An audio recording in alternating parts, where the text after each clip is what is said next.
này đá nó đó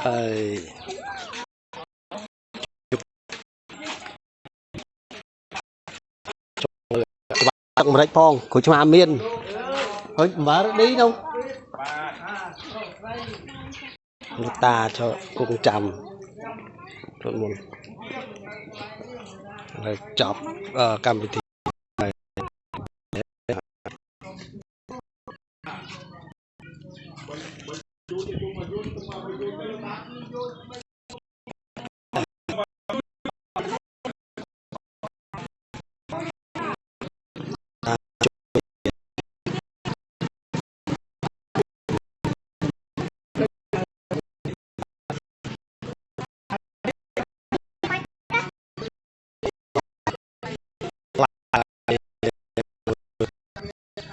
tiếng đá